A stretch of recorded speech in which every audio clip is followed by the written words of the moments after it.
very easy and simple.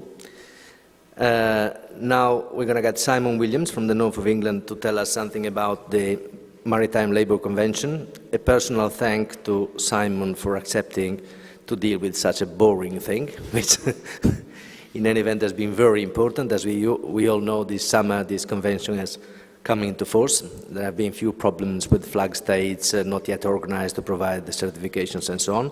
The clubs have done whatever they could and tried to assist, and but Simon is going to tell us more. Thank you, Simon. Thank you, Federico. Good afternoon, ladies and gentlemen. 10 minutes, okay. I shall try and keep it within the allocated time. Let me just put the... There we are, thank you. When I was asked to speak on MLC, I did a quick Google search. I thought, okay, let's see what MLC throws up. And there was a number of things that threw up, but one of the things that came up was that it was described as an historic piece of legislation. And I thought, well, that's quite a grand statement, an historic piece of legislation. So what I want to do today in the time allowed is just briefly dig into it a little bit. Let's see just how historic it is. Let's just have a look at the role of the clubs and the role of the international group in negotiations on MLC, and what the implication is for the ship owner, and also what might be on the horizon for the ship owner.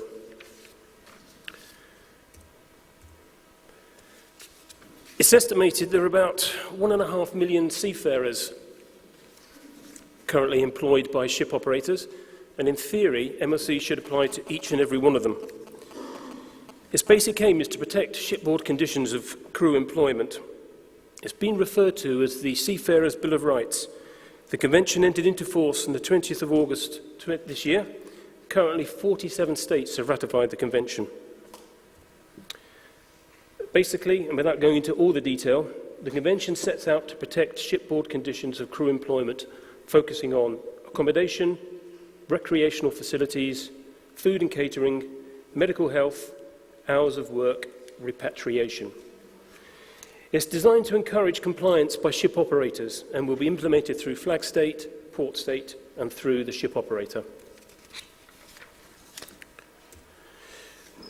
Now, the ILO has advised states to operate leniency in the first 12 months, but ship owners are well advised not to ignore implementation or to play fast and loose with its provisions. It should be viewed as a piece of legislation for which the shipping industry can take pride. Described as the fourth pillar of international regulatory regime for quality shipping, MLC is seen as the cornerstone of good employment practice, and it is expected that it will eventually achieve near universal ratification. I just want to look at some of the frequent questions that have been presented to the clubs and which you may have picked up through various websites. So firstly, basic question, what ships need to comply with MLC? All ships over 500 GT that engage in international voyages must be certified as being MLC compliant. This requirement, however, does not apply to ships which navigate exclusively in inland waters. Does the MLC apply to all seafarers? Basically, yes. Who is a ship owner under MLC? The ship owner is defined as the owner of the ship or another organisation or person, such as the manager, agent or bareboat charterer, who has assumed the responsibility for the operation of the ship from the owner and who, on assuming such responsibility, has agreed to take over the duties and responsibilities imposed on ship owners in accordance with the Convention. Basically, any organisation or person assuming responsibility for the operation of the ship. Beg your pardon, sorry, that was the definition. When will the ship be inspected? Any ship calling at the port of a state which has ratified the MLC may be inspected for PSC compliance with the MLC's requirements, irrespective of whether the ship's flag has ratified MLC. Who will be considered as crew under the terms of MLC? Under MLC, seafarers are defined as any persons who are employed to work in any capacity on board ships covered by the MLC. Now, unfortunately, this definition is still a little unclear. It may be left to the individual flag administration to decide who it considers as crew. For example, how will supernumeraries and other persons such as security guards be viewed?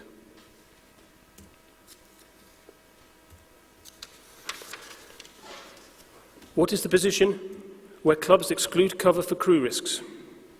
Where it is apparent from the certificate of entry that crew risks are excluded, the ship owner must then demonstrate to the flag state that there is alternative financial security in place.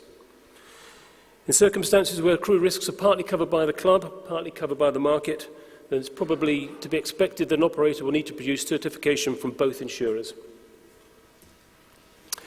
What can an owner do if a ship is detained?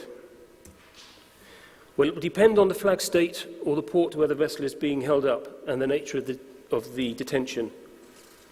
Owners are well advised to establish rapid response procedures to avoid or reduce the disruption of service.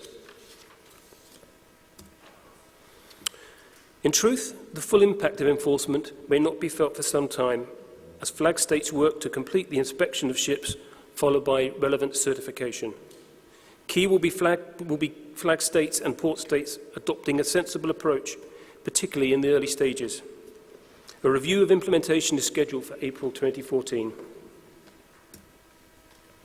Let's look now at some of the work that the clubs have done and how MLC is covered by the clubs.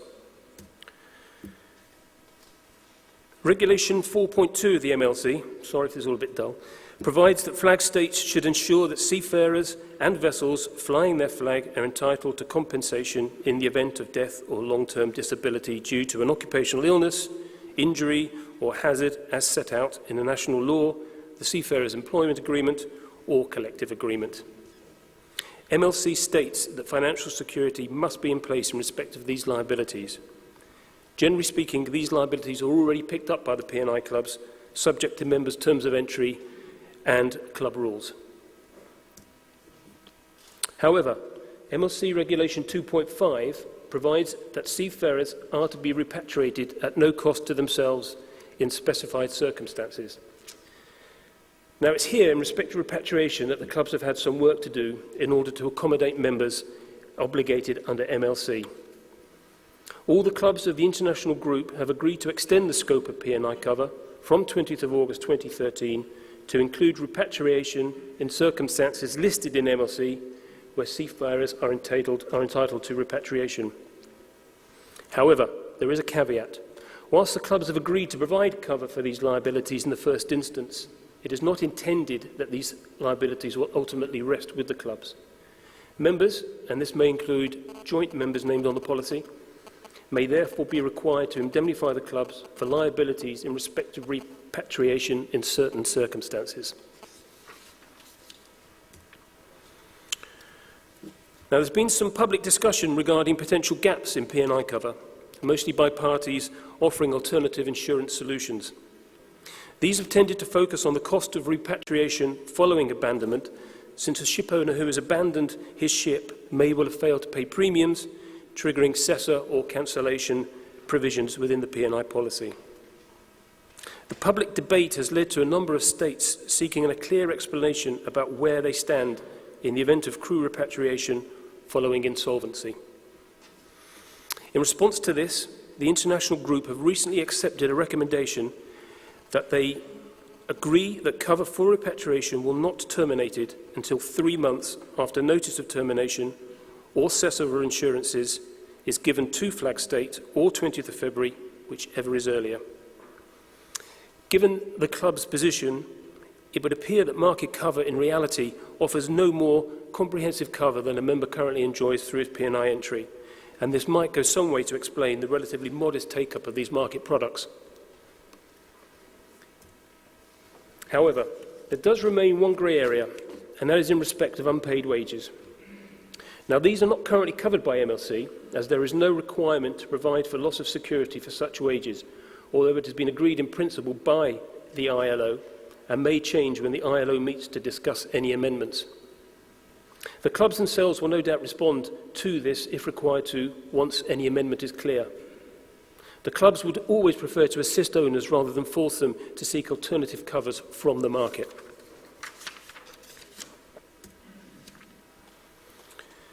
It is important that the state's confidence in clubs is not undermined and highlights the behind-the-scenes work undertaken by the international group. The group quite rightly prides itself on the work it does promoting the interests of the ship owner. In a demonstration of this collective will, the international group has worked tirelessly to obtain confirmation from individual flag states that they will accept certificates of entry as evidence of financial security for liabilities under the Convention. To date, there are 32 states whose agreement or part agreement has been obtained, and this is an ongoing task. No state has refused to accept a certificate of entry, and the absence of written confirmation from an MLC state should not be read as a rejection of an IG certificate. I think this goes to demonstrate if it's needed, that the P&I clubs generally see themselves as part of the shipping industry rather than the insurance industry. It is a kind of we are in this together approach that seems to benefit all parties concerned. I've already mentioned that the Convention is something which the shipping industry can take genuine pride, and it is a credit to all concerned for the incredible degree of cooperation between employers, unions and governments in preparation and implementation. Although most flag states and ship owners take pride in providing their seafarers with decent conditions of work, there are still exceptions, and unfortunately some seafarers are made to work in conditions that should not be acceptable in a civilized society.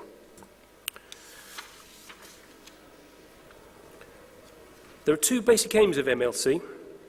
First, to ensure comprehensive protection of the rights of seafarers, and secondly, to establish a level playing field for countries and ship owners committed to providing decent working and living conditions for seafarers, protecting them from unfair competition on the part of substandard ships.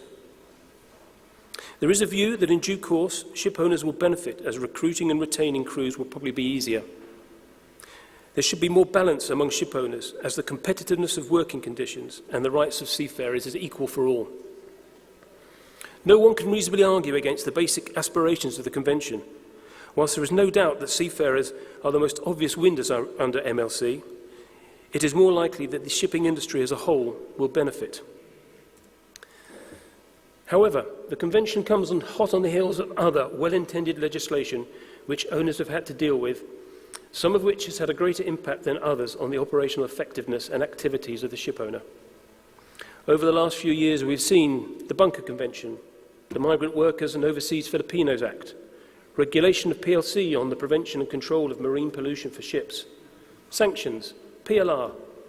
In addition, there have been various SOLAS, STCW and MARPOL amendments to contend with. So does all this legislation push more and more liabilities onto the ship owner? Is convention creep a reality? What is on the horizon for ship owners? Well, Athens Convention, April 2014. Although the PLR essentially gives effect to the key provisions of the Convention itself achieved the required 10 ratifications in April 2013. The Convention relates to the carriage of passengers and their luggage by sea and raises limits of liability for passengers' death or personal injury. The Nairobi Convention. This is a convention that will provide the first set of uniform international rules enabling the removal of wrecks in coastal waters. The convention was adopted in May 2007 and its entry into force is expected in 2014.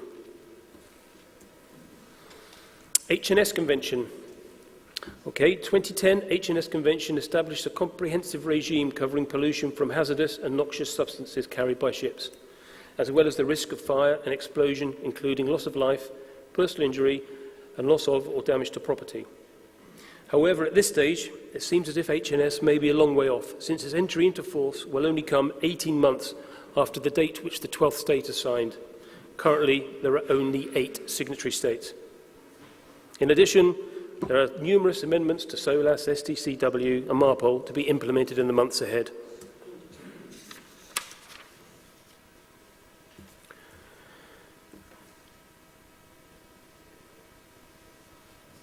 Perhaps one other development worthy of note is the amendment to the 1996 LLMC Protocol.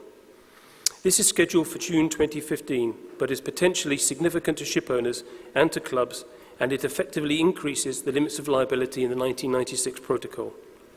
This has been discussed by the international group with the IMO, but it is not unreasonable to suggest that there will be an impact on exposure to claims, which in due course could have an impact on both P&I rating as well as the reinsurance market.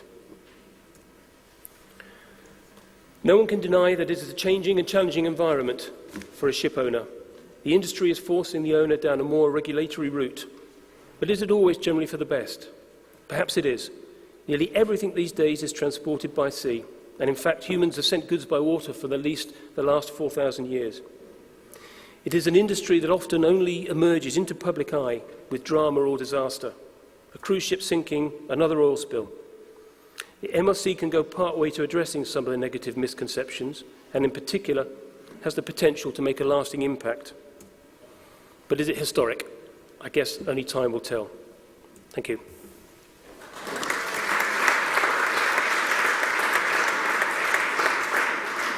So, Simon, we are going to calculate your penalty for having exceeded the allowed 10 minutes later. How far over was it? Some 5-6 minutes, probably. Calculating at €1,000 per minute.